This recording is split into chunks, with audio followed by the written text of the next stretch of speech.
Didier Porte. Bonjour. Mettez-vous devant le micro, Didier, ce sera plus pratique. Oui, voilà.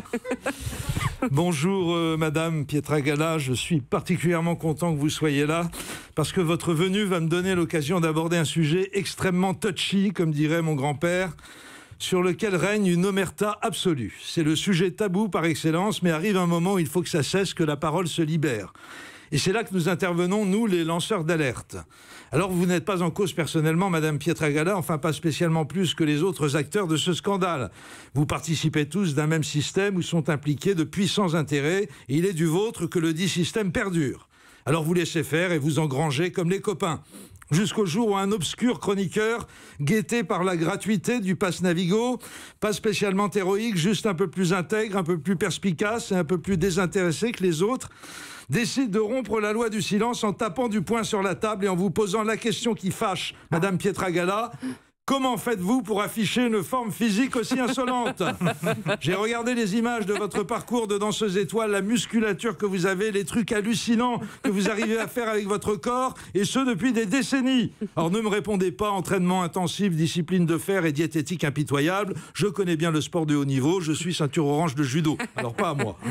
Avouez plutôt que depuis le début de votre carrière, vous êtes chargé comme un mulet. Matin, midi et soir, Madame Pietragala. Oui, j'ose dénoncer le scandale du dopage dans la danse classique.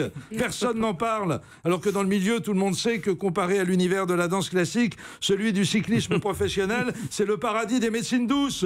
Et la pharmacie itinérante du Tour de France, une officine homéopathique, comparée à celle de la tournée des petits rats de l'opéra. Des petits rats qui sont utilisés par les caïds du Palais Garnier comme mules pour faire passer l'EPO aux frontières. Mais n'importe quoi. Osez prétendre que vous ignorez que l'Opéra de Paris est une plaque tournante du trafic de stéroïdes anabolisants. Chère madame, l'autre soir, il y avait Richard Virenque et son épouse à la première de Don Giovanni. Et ça n'a fait tiquer personne. Virenque était invité en tant que conseiller artistique, tout en étant persuadé que Don Giovanni était le nom d'un parrain de la mafia. Du coup, il a trouvé que ça manquait de fusillade. Non, loin de moi l'idée de vous incriminer ou même de vous mettre mal à l'aise, Marie-Claude. Je note toutefois que vous êtes également très connue dans le milieu de la course hippique, où on vous appelle non pas Madame Pietragala, mais Pietragallo. Rapport au fait que vous vous fournissez en boissons énergétiques pour vos danseurs chez le même vétérinaire que la plupart des concurrents du prix de l'Arc de Triomphe. Je parle des chevaux, bien sûr. La recette de votre cocktail gagnant, c'est 20% de Red Bull, 30% de glyphosate et 50% de laxatif chevalin. Vous appelez ça le Udada. En 40 ans de carrière, vous avez été contrôlé combien de fois avant de vous glisser dans la peau de Carmen ou de diriger un lac des Cygnes, Madame Pietragala? 0. Et oui, tous en cheville. Et je vous parle même pas de vos collègues du jury de l'émission Danse avec les stars. Il y en a un Québécois, je crois. Personne me fera croire qu'il ne carbure pas au Udada, celui-là. Oui, je sais, Marie-Claude, vous êtes venue en confiance faire la promo de votre livre dans une émission Bon Enfant et vous tombez dans un traquenard. Vous m'envoyez désolé.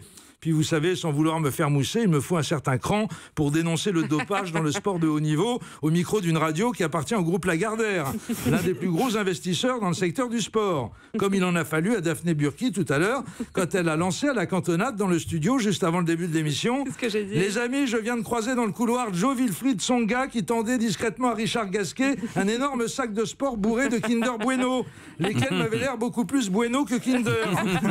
Je savais pas que ça se mangeait avec une paille. C'est vrai que vous êtes gonflé, Daphné, de balancer ça devant les membres du public, tous en train de filmer, d'enregistrer, téléphone à bout de bras. Mais moi, je dis respect. Voilà. Didier, vous avez terminé de raconter n'importe quoi. On passe à autre chose. Vous en avez encore sous le pied, je suis sûre. Vous plaisantez, j'ai pas commencé. Le thème de ma chronique de ce matin, c'est le scandale des frotteurs de ballet dans la danse classique. Je veux parler de tous ces gros dégueulasses de danseurs étoiles qui profitent de leur position pour se frotter aux danseuses pendant les ballets. On verra ça la semaine prochaine, Didier. Et voilà, vous prenez le parti des gros phallocrates lubriques en tutu. Eh bien, ça sera sans moi. Anastasie, bon appétit. Ah, merci Didier Porte.